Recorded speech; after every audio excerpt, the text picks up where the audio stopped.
Hey guys, what's up? It's Adam here from AM Music, and guess what? Logic Pro 11 just dropped. If you have the Silicon Mac, then it's definitely worth upgrading. And I'm going to go through the key new features with you now. Okay, so here we have Logic Pro 11. It's just landed, and that is extremely exciting news for any of us involved in producing music in Logic Pro. I'm going to go over some of the main new features and show you how they all work.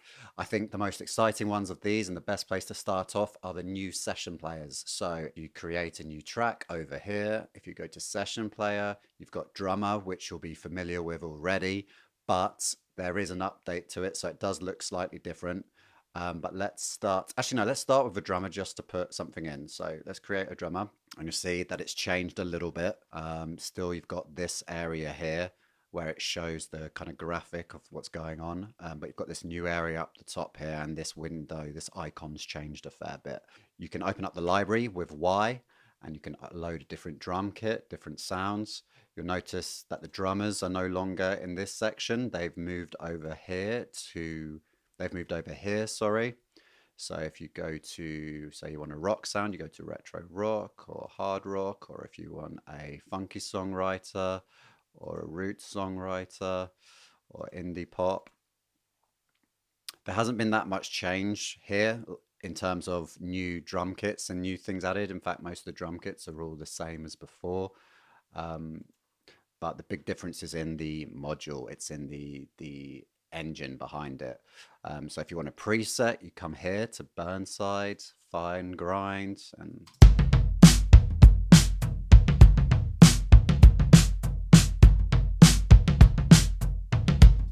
cool. And you can change the complexity.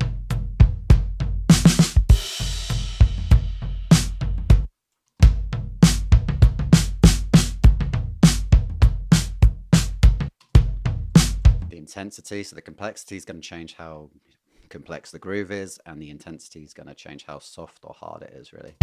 So that's quiet. That's a bit more intense. So over on this next window, you can choose what drum you want to be. You can choose which drum you want your main kind of right hand to be doing. So whether you want hi-hat, cymbal, ride cymbal, or floor tom.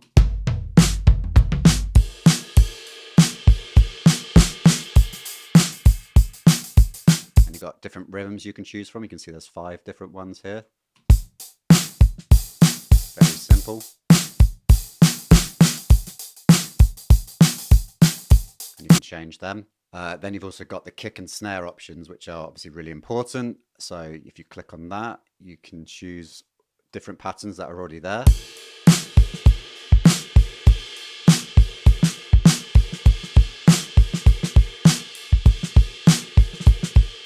That's pretty cool. And you can also choose to follow rhythms of, say, the chords when you have chords in the track. We'll go on to the new chords global feature in a minute, but yeah, so you can follow basically the chords of a track, or you can follow an individual track. You can follow any other track's rhythm. So if there was, currently I've only got audio 1 in there, which is nothing happening, but if that was a guitar, I could follow that guitar rhythm as well. So that's really cool. It's kind of like an advanced groove track that they had before. So yeah, kick and snare, you can turn them off as well. Yeah, and you can also go over to manual here. So where it's kick and snare, if you want to change the rhythm, you can actually put in your own kick drum patterns and snare patterns. So let's just do that.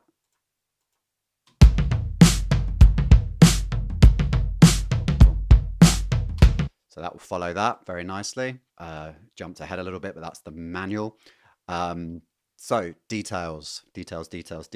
So what else have we got? We've got the fill amount, which was similar to before. You can turn that up for more fills. And you can do the complexity all the way up for more complexity.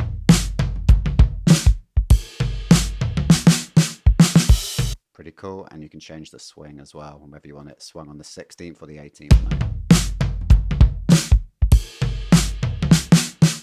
Very nice. Details, so you can add a bit more customization into it. You can add ghost notes, so they're kind of those little tiny notes that you hear. Little kind of little rolly kind of notes. Center, you can change the snare hit, so whether it's on the rim shot or side stick or tom and so on.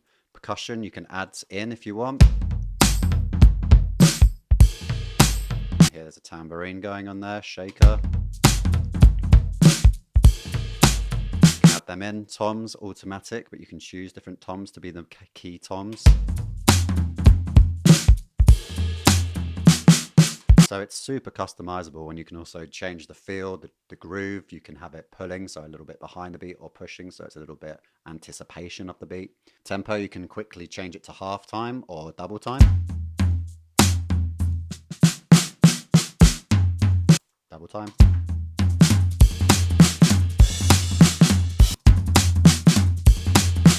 Very cool. And humanize, so it's going to add a bit more randomness, a little bit of timing, maybe slightly out of time potentially.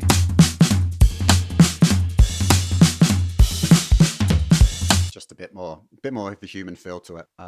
So yeah, that is the drummer. You can change, so main things, you can change the presets up here, or you can change the type of drummer here, type of style. So.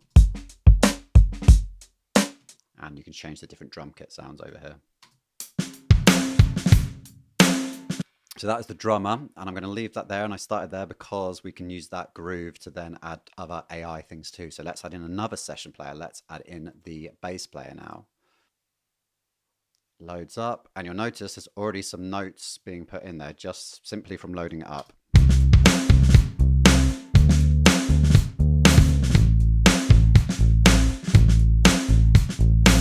That's crazy. It's already created a chord progression and everything. There's already rhythm going on, and the rhythm's the same as the drum. So you've already got a band there. It's pretty mad. So similar to the drum engine for drummer, you can choose the bass player down here. You can click on it. You can change the styles. There's a few less styles for this, but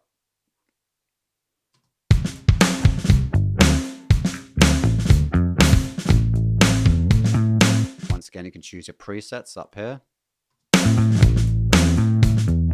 Your different sounds over here.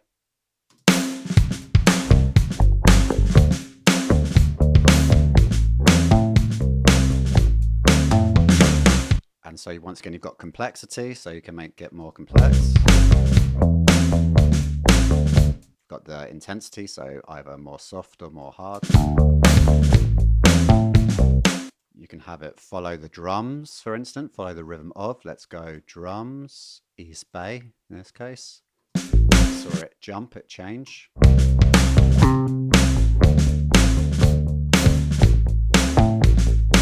that's following the drums now, or you can have it do these different rhythms here. You've got 5 to choose from. Very cool. And then you've got a few different things over here in this window. So in the main window, you've also got the melody. So you can just play root notes. You can play some notes. You can play more notes. You can have octaves. So you can either have none, some, or more. So if I add more, you're going to have more octave stuff going on.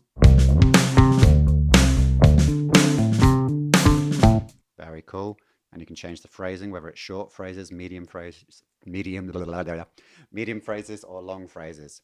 And something cool here, you can change the lowest note. So normally a bass has a low E, but you could also detune that in theory, and you could have, well, it'll let you go as low as B, basically.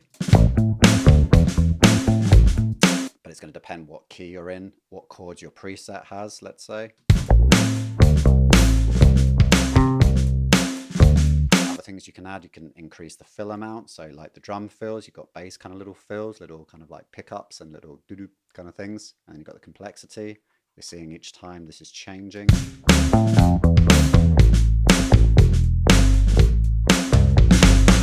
And it sounds pretty good too. The bass sounds are pretty decent. I've got IK Multimedia's Modo bass, which I thought sounded really good, but this is not particularly far off it, I don't think. Other controls, you can also swing it, whether 8th notes or 16th notes. If you come across this next tab, you've got details, and you can add a whole load of cool stuff as well. So dead notes, kind of muted. You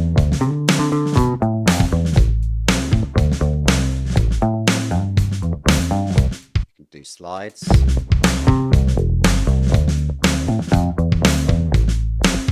Pickup hits turned on or off, dynamic mutes, so more muting, align roots, don't actually know what that does, haven't figured that one out yet.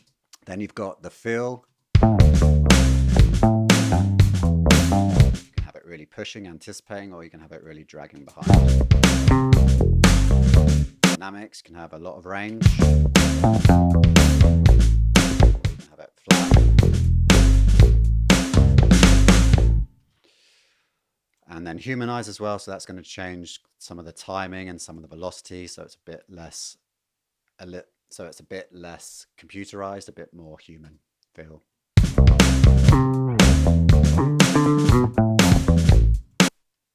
And you can also put in your own, in the manual section here, you can put in your own bass rhythm, so you can just click, and if you make a mistake you can turn it off and you just do your own rhythms.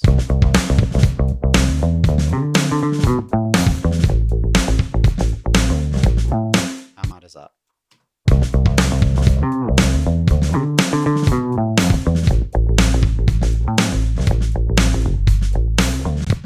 Wicked. Yeah, so that is the bass, but there is more.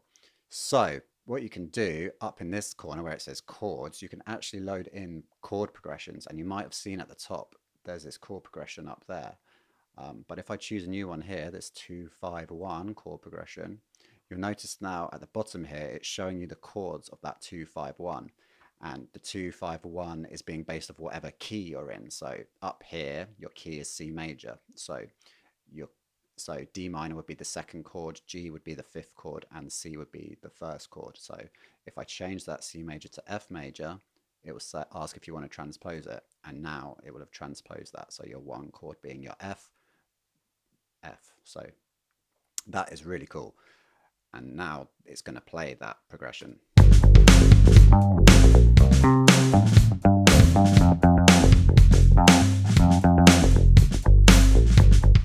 So that's interesting.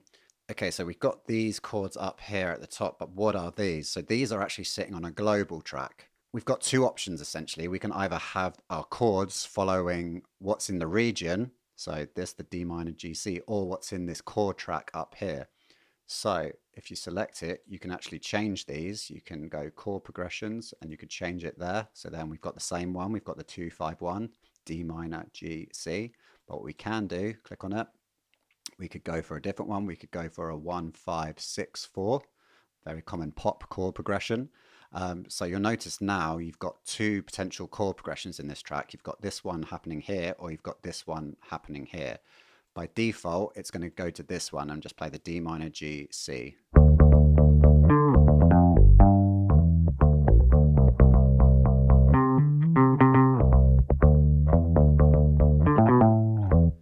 But if I didn't want it to do that and I wanted it to follow this chord progression, what we do is we click on the region, we go over here, and the pitch source, that needs to change to the chord track.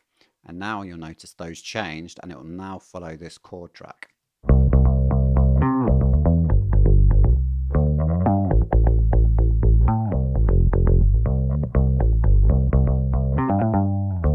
That is really cool. So why would you use the chord track rather than the region? Well, if we add in a piano player next, a piano session player, then with a piano session player, we can have both of them follow the chord track at the top rather than having to rely on the region chords. So it's just a bit cleaner way of working.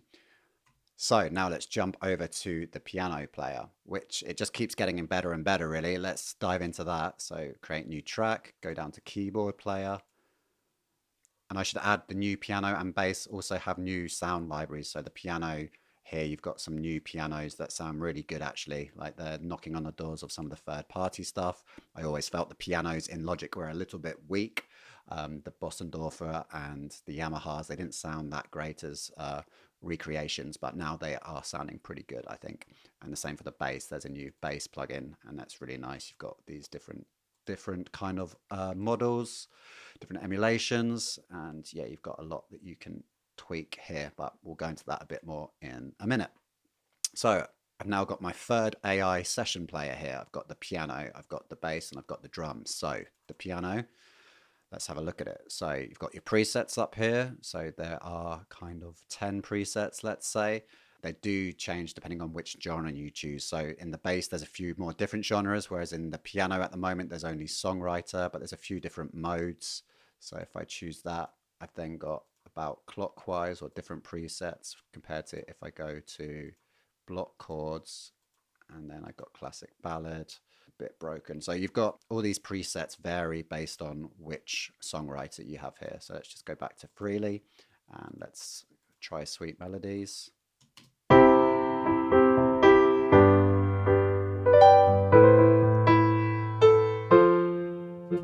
How mad is that? I haven't done anything. I haven't put anything in. It's literally just loaded that up out of the box.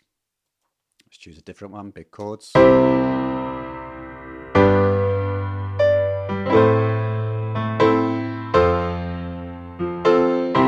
And it's currently following the chord track that we talked about when we were talking about the bass, because we've got it selected there. The pitch source in the inspector region is on chord track. If you change to region chords, currently it's just got C in there.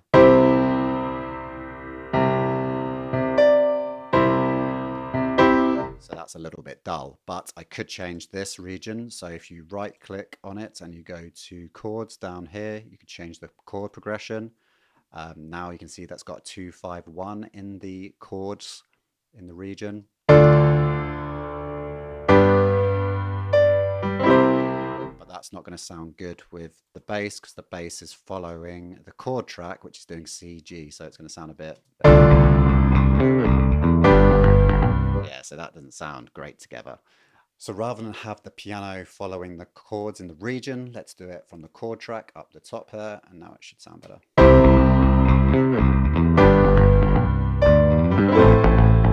Cool, so it's following the C, G, A minor, F, and let's make it a bit more interesting. Let's turn up the complexity. Maybe wants it a little quieter. And what we can do is we can change the rhythm so it can follow the rhythm of the bass. Dance floor.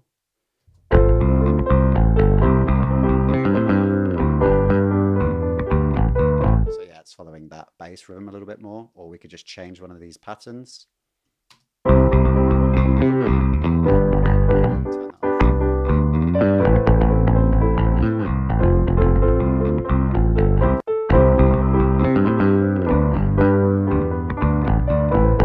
So you can hear it's changing the rhythm when we change that. So what you can also do is you can say just to have a melody by turning off the left hand. So you're only hearing right hand there, turn on the left hand. You've only got the chords, so that could be quite nice. You could just have the chords playing and you can choose down here how you want the voicing to go. So you could just have it playing the roots. You can have the style having different complexities again. You could have it moderate, you could have it complex, you could follow the right hand, you can have it doing steady kind of eighth notes. Let's make that interesting. Let's go root, fifth, and octave.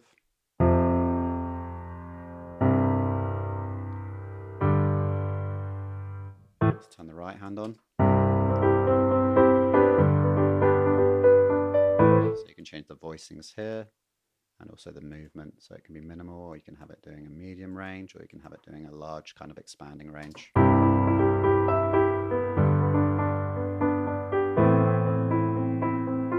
if you wanted to simplify it, just turn the complexity down.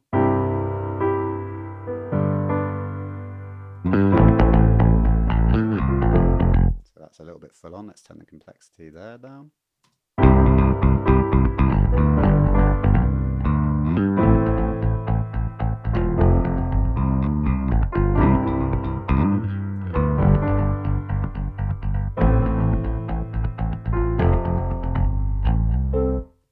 Pretty cool. I'm really impressed with that. Anyway, let's go back to the piano. It's so easy just to get lost in playing around with different stuff here because this is really great for inspiring creativity, I think. So yeah, we've got the voicings and we've got the rhythm, and then you can also do like you can on the others. You can change the fill amount, so you can have a bit more twiddliness, a little bit more twinkling, a bit more complexity.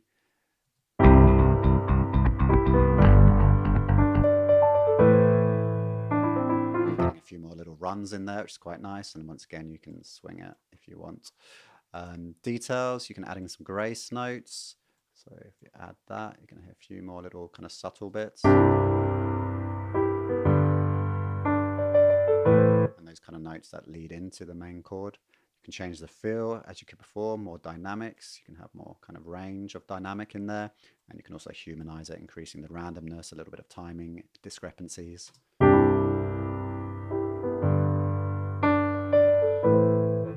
Really nice. Or you can put in your own pattern.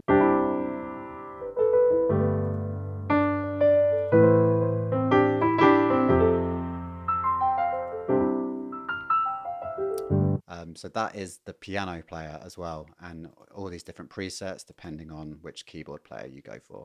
Very cool. One other thing that I've noticed is if you click on it and hit P, like you would normally do for the piano roll, before you had to convert it, you had to physically convert it, so it would show you the MIDI, but it will automatically show you the MIDI now in Logic Pro 11, which is really cool. So you've instantly got it there in front of your eyes, so you can just be like, nah, I don't want that. No, I don't want that. Don't want that. Don't want that frilly stuff. That can go.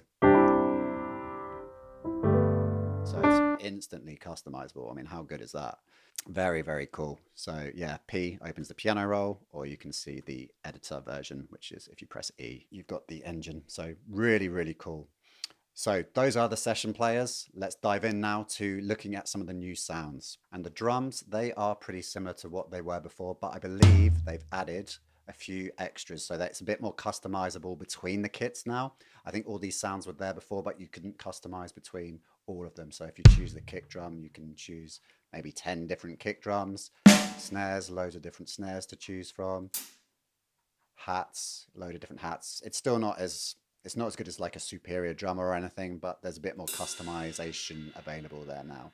And you can download additional stuff there as well. So that's pretty cool. That's the drums. The bass is new and improved. So you've got these studio bass now, and this sits behind all of the AI bass. So you've got a few different ones to choose from: 60s, rock, session, modern, upright.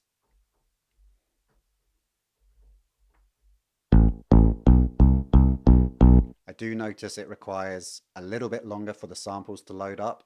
It might just be because I'm starting to run out of space on my Mac now.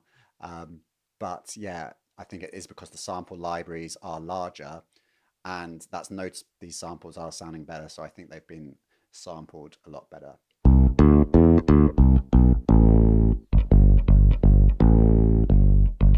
See, that's quite a nice bass sound if you ask me. In the engine, you can increase the muting.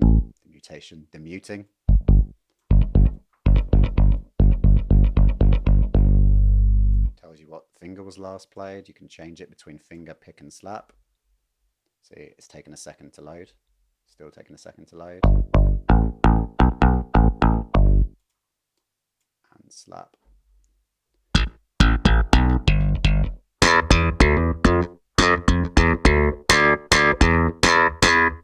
Pretty cool. And then you can change some more stuff. You can change the volume, how much bass.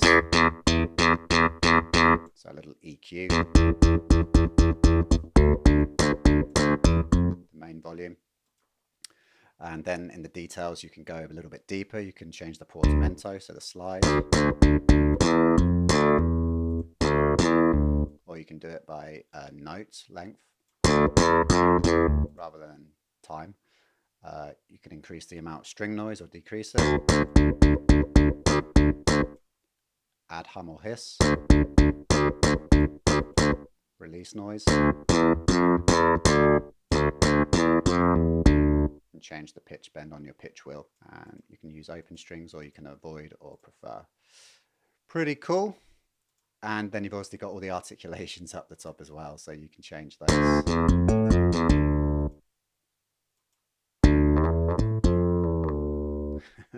So that's really cool. There's a lot of articulations here.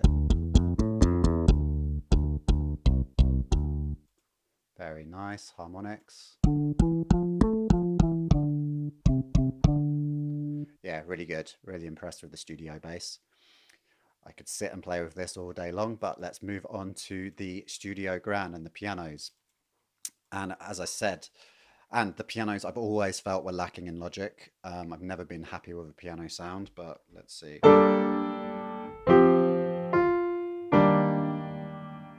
It's pretty nice.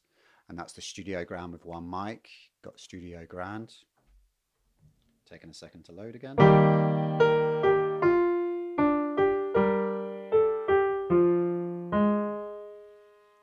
Okay, so you can change the mic placement or the mic bleed, the mic blend even.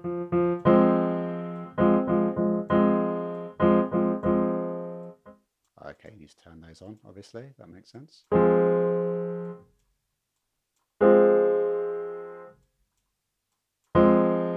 Okay, so different distance between them. So that's quite cool. You can blend these all in if you wanted.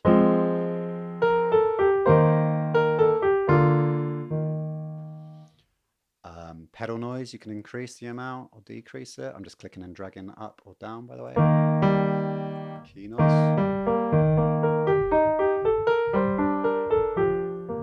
Yeah, quite a lot of noise. You might also hear the chair squeaking, but that's me on my own chair, not actually within Logic. Change the release. And the sympathetic resonance. That's nice. That's a really nice piano sound. I know I've like overdone it with all these noises, but very cool. I've played with the upright too. I really like the upright. Okay, so these settings are global, so you'll need to adjust them each time if you want to change them, or they're going to stay the same basically. So let's just choose an upright.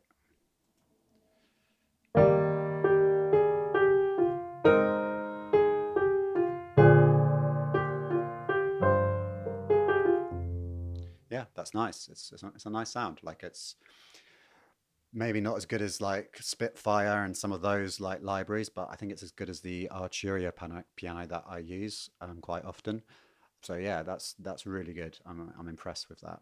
And yeah, you've got all these different presets here to get you started, which are just going to be different different parameters, different amounts of the parameters.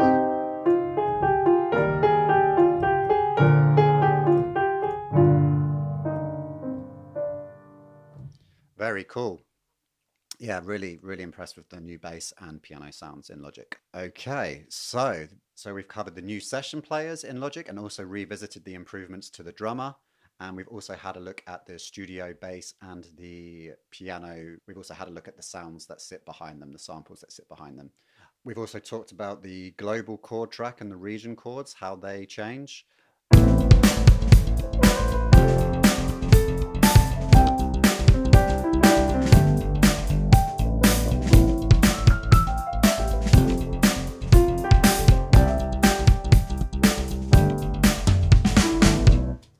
So yeah, the bass and the piano don't quite jam that well together, but they're in time, they're in key, and they've all been generated automatically. How mad is that? I think that's pretty crazy. Okay, so let's move on to some other new updates in Logic Pro. We're going to look at the audio effects that have been updated. So I'm going to choose this bass. And let's get rid of all of these except for ChromaGlow, which is their new saturation plugin in Logic Pro. So it's got 5 different models of different analog saturation devices, if you like. So it's got tube, modern, magnetic, squeeze, and analog preamp. The retro tube is a vacuum tube. Very old kind of form of saturation. There's the modern tube, which is more of a modern sound. Magnetic is doing tape saturation. Squeeze is from a compressor, the saturation you get when you kind of really compress something, and the analog preamp from a preamp. So you've got these 5 different modes. Let's just have a listen to them. So you can move up the drive.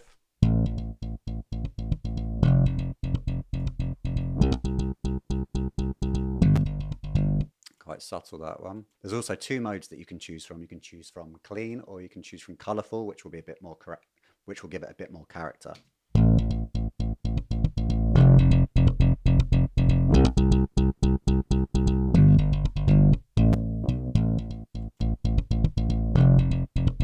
Cool. And then you've got a few other things here. You can bypass below a certain frequency, so you can bypass the saturation on the bottom end if you wanted.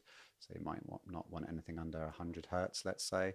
And then you can also choose the gain in, so you can either boost it in a little bit, the level coming in, and then you might want to reduce the level going out, let's say, and then you can mix it as well, so you can do parallel saturation. And there's also filters at the bottom, so you can have a low cut or a high cut filter at the bottom. So that's a retro, let's go modern.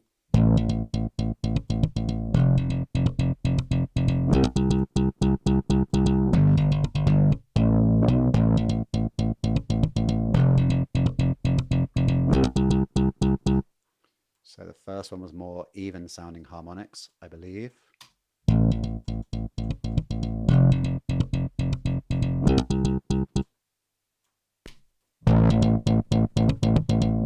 Yeah, that sounds more like odd. A little bit more aggressive.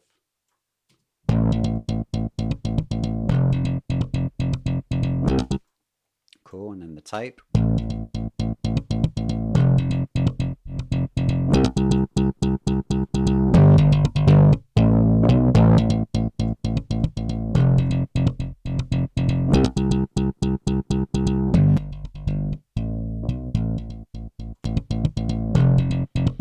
Yeah, interesting.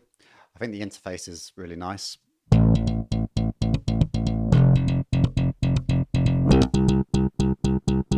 What else we got? So we got magnetic, we've got squeeze, so this is a compressor, soft press.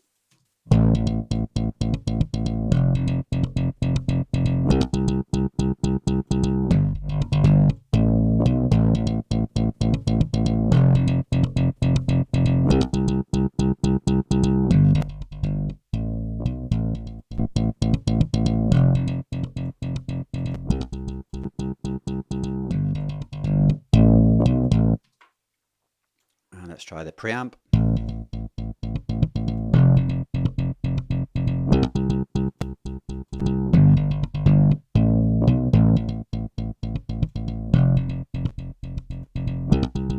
That's nice, quite subtle, it just warms it up a little bit. I like that one.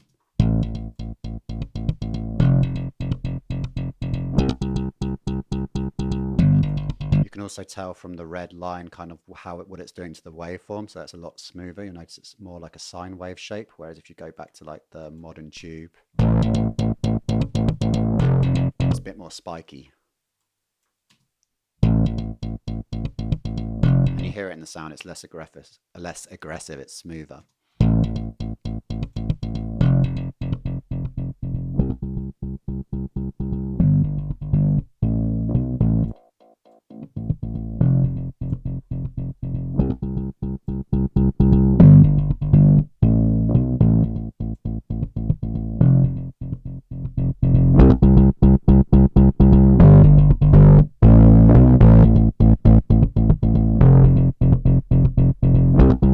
Okay, nice. Yeah, it's a nice saturation plugin. I have felt Logic's distortions and things weren't always that amazing, but I quite like this ChromaGlow. I think it's going to sound good. Yeah, it's a nice saturation plugin. So I think I will be using it and trying it out on stuff. Maybe this bass isn't the best one to choose to listen to it on. Let's try on some drums. Already on here.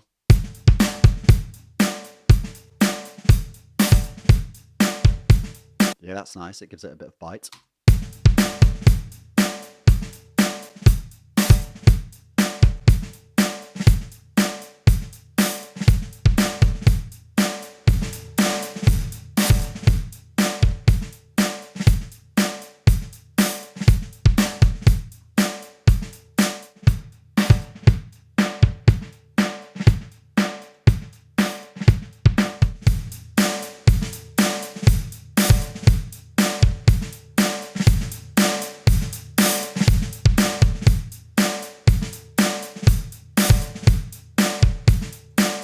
Nice, yeah, I like that. I like that on drums more than I do on bass, but it might have been the source material.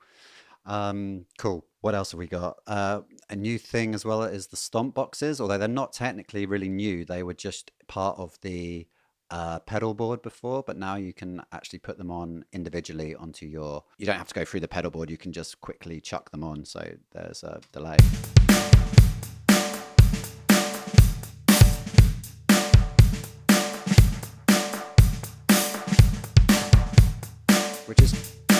Which is quite cool. It makes it easy to add on some stomp boxes. It's a slightly different workflow to what I would have used before. I occasionally used to load the pedal board up, but I thought it was always quite unnecessary to load a whole pedal board just to have one kind of effect. So this is quite nice that you can just quickly get some of these instant kind of effects. One I did like the look of, one I did like the sound of was the grits.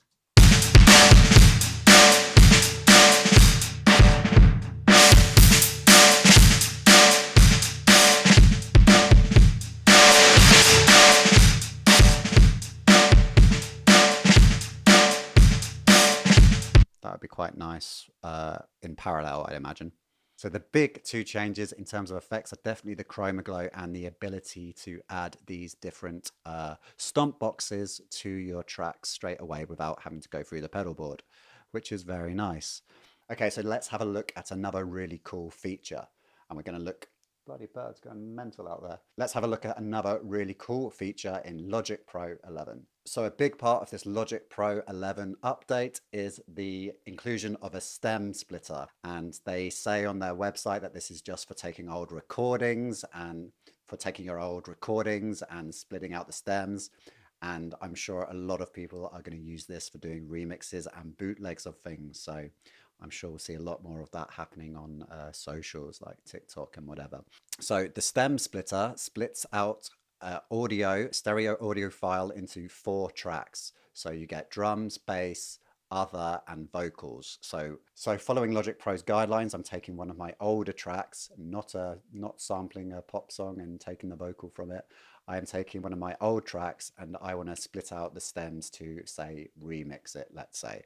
So here is the track. No, and the ways in which you've grown were all illusions. Home doesn't feel like home since you've been gone, and the ways in which you've grown were all illusions. Okay, so that was recorded about 6 years ago. Let's have a look at the stems. So all you have to do is right click on it, go down to processing and stem splitter. I'm sure there's a shortcut. I haven't figured it out yet. And then you choose what you want your stems to be split into. I'm going to choose all 4 split. And then it's pretty instantaneous. I mean, that's because I'm using a very short file here, but that was pretty quick. And let's see how it did. So let's see how it did with the vocals. No, and the ways in which you've grown were all illusions. Home doesn't feel like home since you've been gone. Not too bad. It's got the vocals and the backing vocals in there. Obviously, you can hear kind of like a little bit of distortion, a little bit of, you can also hear a little bit of graininess to the vocal and a little bit of phase happening, but I'm guessing that's happening because they have to use phase cancellation to cut certain aspects out to get the stems out. So yeah, but really that's pretty damn good. I'm impressed with that. So that is the vocals, and I'm definitely not a singer, by the way, so please be kind in your judgment of my voice. Right, drums.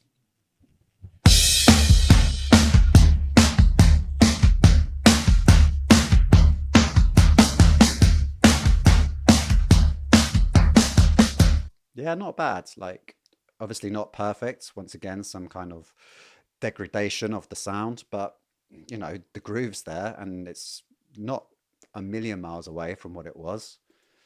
Bass.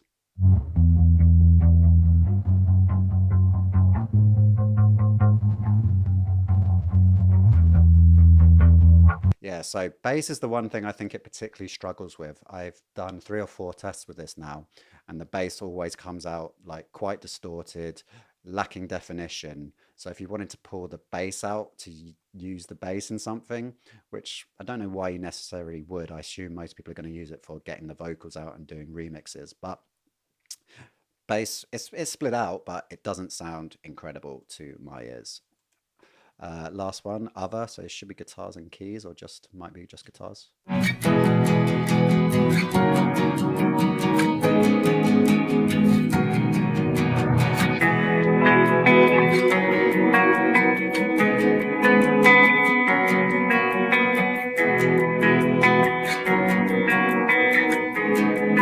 Yeah, that's not bad. It's not bad at all, considering there's, I think, 2 acoustics and 2 electrics in there.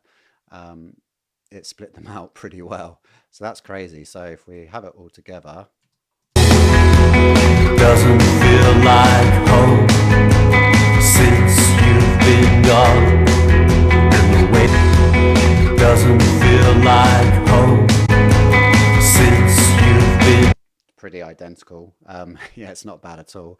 Yeah, so that is the stem splitter. That's pretty impressive, I would say. I think there's going to be a lot of misuse of that happening. I'm sure there's going to be loads of remixes and stuff done, which is cool. Like, I'm all for it. I'm all for sampling and everything. Just feel sorry for the for the copyright infringement that's probably about to incur. Well done, Logic.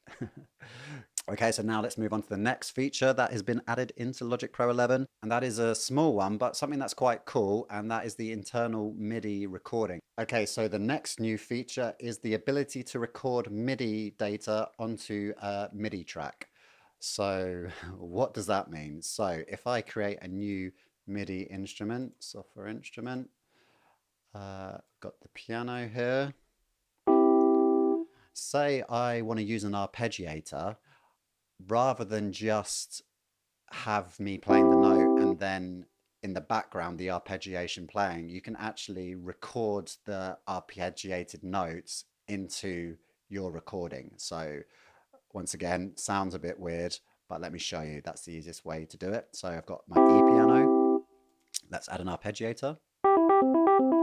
So if I record something in with the arpeggiator, you can see the note there. You can see the note. Something. Sorry, and if I was to change the arpeggiator settings at all, let's say,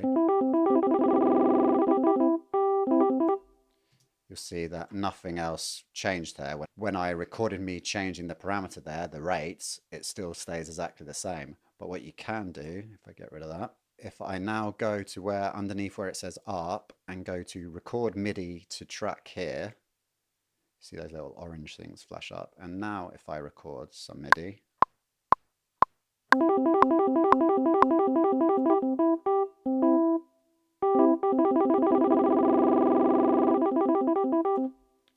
you can see that it was recording not just the chord, but it was recording the arpeggiation.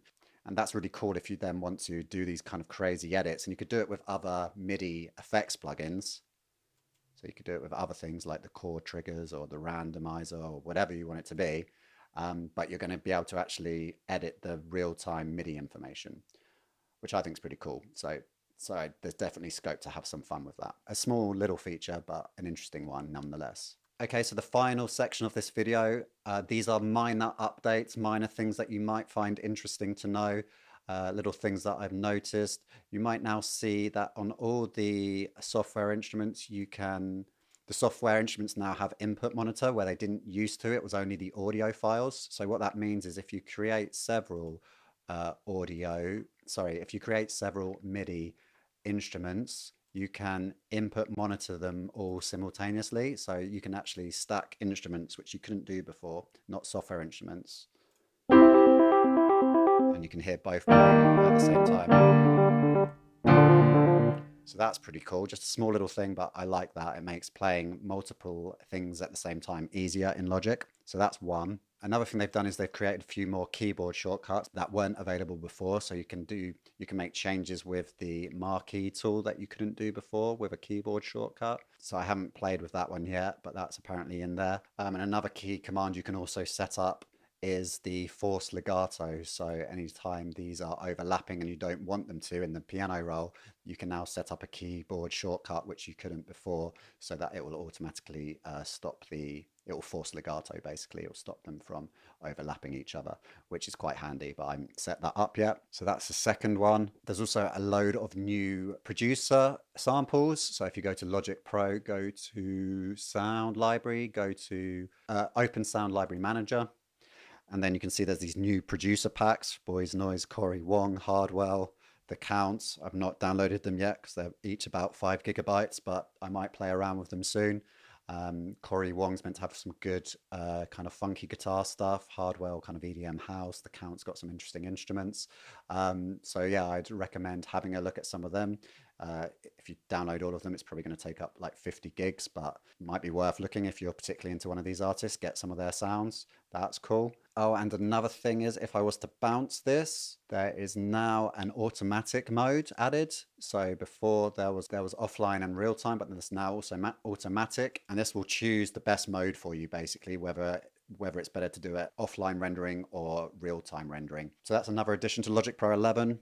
And I think that's most of it. We've definitely done the main stuff. I know there's a few other things. There's Dolby Atmos, but it's not something I use and I'm not too familiar with. So that's one for the people that want to mix in surround sound or in 5.1, 7.1, or 7.12 or whatever they're doing. Yeah, so I hope you found that useful. There's so much to unpack in this software. I've had a few hours with it now and I just want to dive in even further. Hopefully you found this video useful. And if you have any questions about Logic Pro 11, then write me in the comments or send me an email, which you can find on my website, ammusic.co.uk. I've got some Logic Pro courses on there, which will probably now have to be updated. But I also do one-to-one coaching as well. So if you're interested, please get in touch. I'd love to hear from you. And I'll see you on the next video. Take care.